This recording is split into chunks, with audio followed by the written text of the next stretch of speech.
Friday the 13th. It is a very scary day. Unus Annus is ending. If you know me in real life, you know that I love horror, and it's not something I limit to October. It is a full-time love. Like, this is one of my favorite memes that came across my timeline last month. I completely understand. Not everyone gets why I like horror, but if you're willing to find out, you should watch my other video titled Why You Shouldn't Be Scared of Horror Movies. And if you already watched it and you're still not convinced, it's okay. There are other scary movies that you can watch to celebrate Friday the 13th.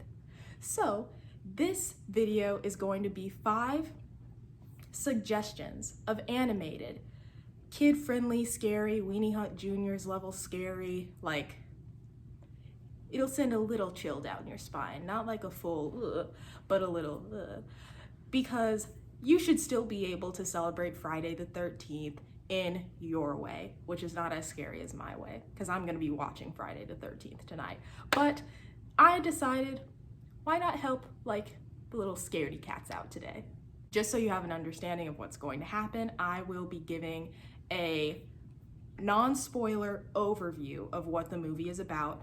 Like, it won't have anything that you can't see in the trailer.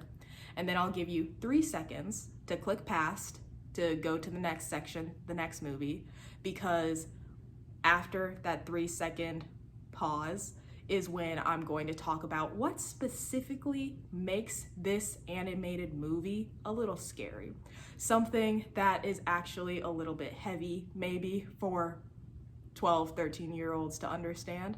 Something that when you sit there and think about it, you're like, whoa, this is actually a little bit messed up.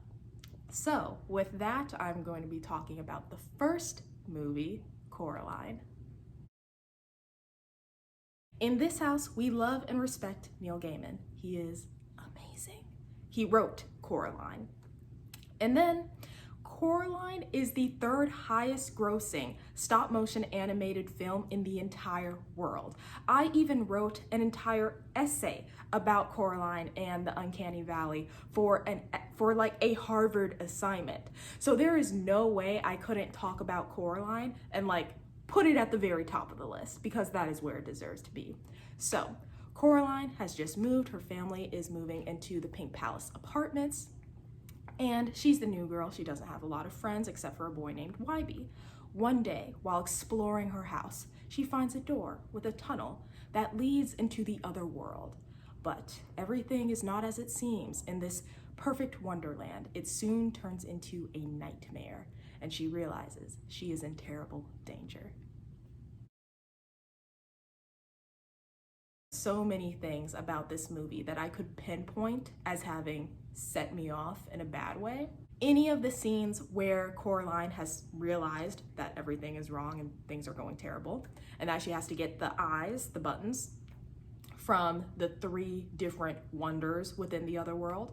Any one of those scenes I could have picked, because they're just so well animated, the color is great, the sound is great, the voice acting, fantastic. But I think the one that really messed me up the most is when she had to go and get the eye from the other Miss Spink and Miss Forcible. So she walks into the theater, and on the stage of the theater, there's this candy wrapper.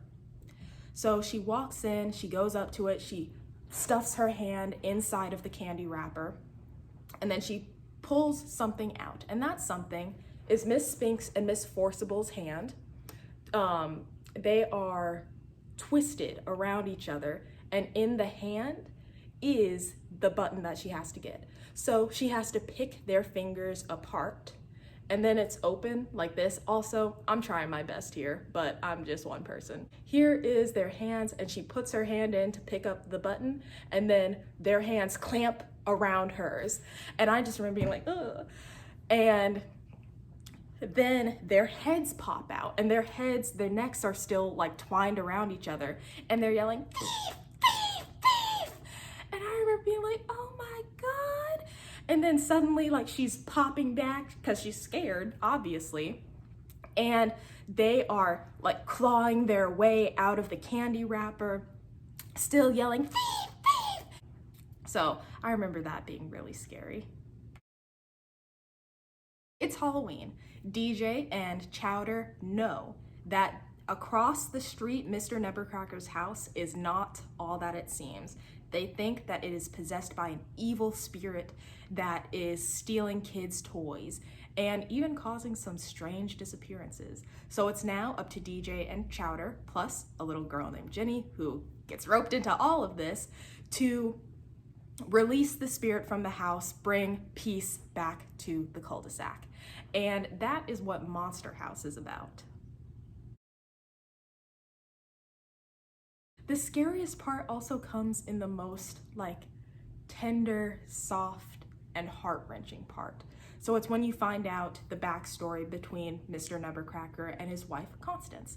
Constance was a part of a freak show, being 675 pounds, because if you pause the screen at this point, you can see that they advertise she's 675 pounds. And she was there for people to make fun of, so she's being abused. He takes her away from the freak show and he builds a house for her. Their house is partially built, and one day these kids are throwing rocks at the foundation. So she comes down and she's like, "Stop, these kids, they're hurting my house." And he's like, "Constance, they're just kids, they're just having fun." And she's like, no, they're hurting my house. And he had been working, cutting wood, so he's got an axe in his hands. She grabs the axe and she starts swinging it around at the kids. And it's like, okay, this is happening. Mr. Nutcracker tries to take it back from her. She jerks, he falls, she loses her footing. Being 675 pounds, she loses her footing and she falls. And as she's falling, there's this cement thingamajig, because they're laying the foundation of their house. She falls, she grabs on the lever, it makes the cement thingamajig tip over. But by that time, she's already falling. And she falls 30 feet down into the ground. Why is your basement so big? But she falls 30 feet, and according to Wikipedia, the impact killed her, but at the time when I was watching it, oh yes, the cement falls and encases her at the bottom of the house. So when I was watching it for the first time, I thought that she suffocated in the cement, but according to Wikipedia, the impact killed her. Either way, the fact that he kept building the house and that he didn't have her body removed is something that really just doesn't sit right with me. It's like, you kept that in the basement? So that was what I think is scary about the movie Monster House. Picture a rom-com meet-cute musical. Now make it Victorian, now make it spooky. That is what Corpse Bride is. Victor Von Dort is getting married to Victoria. He needs to practice his vows, so he goes out into the woods to do it. Great idea. With this hand, I will lift your sorrows. Your cup will never empty, for I will be your wine. With this candle, I will light your way in darkness. With this ring, I ask you to be mine. Every e-girl knows these vows. Now, I am not an e-girl, I just love stop motion. But he's out there practicing. He puts the ring on what literally looks like a twig, and he ends up awakening Emily. Wacky hijinks ensue, and we find the meaning of true love. That is how I would describe Corpse Bride. Now, the scary part in this is the bad guy, Lord Barkis Bittern. He is the guy that's trying to steal Victoria away from Victor. He is the guy that's trying to marry Victoria because she's rich. Yeah, that guy is the same guy that murdered Emily. And there is an entire song about Emily's murder. The lyrics are, "Now her mother's wedding dress, it fit like a glove. You don't need much when you're really in love, except for a few things, or so I'm told, like the family jewels and a satchel of gold. Then next to the graveyard by the old oak tree, on a dark, foggy night at 2:45, she was ready to go, but where was he? And then she waited. And then, in the shadows, was it a man? And then, her little heart beat so loud. And then, everything fades to black because Emily dies. Yeah, that's the same guy. And we're literally just not going to talk about the fact that Lord Barkis Bittern is a murderer. Are we just not going to talk about that? Apparently not. And it ends up like being okay because he ends up killing himself by drinking the poison. It doesn't seem right with me that we don't talk about that. Oh, it's Frankenstein. Except Frankenstein isn't a monster. He's a socially awkward little scientist boy. And Frankenstein's monster is just a little cute dead dog. And he actually cares for his creation. So yeah, it's Frankenstein, but kid-friendly. This is about the story between a man and man's best friend and how he brings his dog back to life. This is not a spoiler, you literally see that in the trailer. He's able to bring his dog back to life, but wacky hijinks ensue when the technology that brought his dog back to life gets abused by other members of the community, eventually wreaking havoc on their little town. I think one of the scariest parts was thinking about how Sparky died. So the dad told his son, "You need to start making more friends. You should join a sports team." And honestly, it doesn't make sense why he didn't do something normal like basketball or football. He decides to go for baseball. But then I start thinking about what has to happen and what has been set up. The dog has to die. So it's been established that Sparky loves balls. He will chase after any ball he sees. So Victor is up at bat and he is ready. He's gonna hit the ball. The ball comes at him, he hits it. Sparky is there because Sparky needed to be there to support his human. He's on a leash. He sees the ball go. It's been established that Sparky will chase any ball he sees. So he's like, "Arr, arr, arr."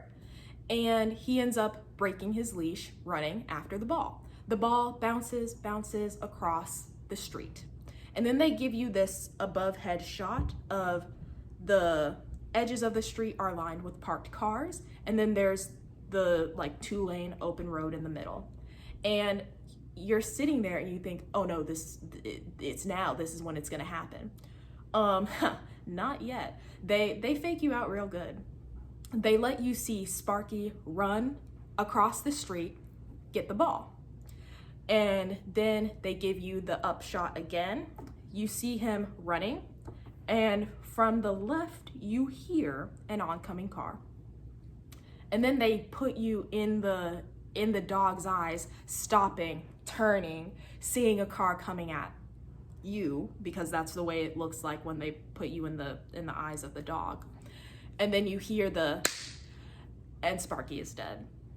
And then you see Victor running, screaming, no, because like his best friend just died. That is a lot of trauma to handle, at least for a child, to see your dog get hit by a car. And then it also makes you sit there and start thinking, like, at least for me, it made me start thinking like about death, the finality of it, what it is that I would do to have more time with my dead family members. So it brings up the concept of loss. That's what this entire movie is about. And when you're viewing it through that lens, it's a much deeper, darker movie. But when you're a kid, you're like, oh, it's a cute dead dog. Now, I know that I could have picked any one of the other 30, 40, 50 Scooby-Doo movies, but this one is actually scary. So it starts off, the gang has broken up. They were disillusioned because it always ends up being where the monster is just someone in a costume. You pull off the mask, oh my God, it's Mayor Jenkins. And then like, it's done, that's it. So they broke up, but now Fred and Daphne are together, obviously, and they have started a TV show about finding real ghosts. So then they're like, yay, let's all get back together. So they go to New Orleans, Louisiana to investigate the ghost that is the Captain Pirate Moonscar. And this, like, it's a Scooby-Doo movie, but with a couple of twists. The zombies are real. Like, they are dealing with real, real magic, real power, real danger. Because they capture a zombie, and Fred goes to pull off the mask, the entire head pops off. And the head is still going, and he's like, what? Because that was a major departure from any previous Scooby-Doo movie. It's always a mask.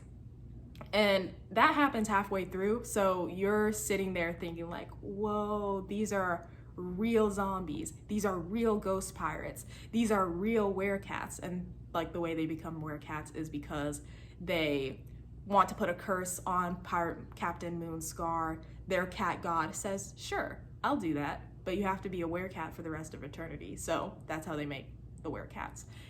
Anyway, this was a much darker Scooby-Doo movie, and I love it. I understand horror might not be your cup of tea, but it's nice to indulge in the fear every now and then. So I hope that you might be able to use these 5 animated scary movies, maybe to celebrate Friday the 13th, to dip your toe into the dark, murky water, hoping that there's nothing below, that is horror movies. And with that, I hope that you enjoy your Friday the 13th. I know I will. Bye, everyone.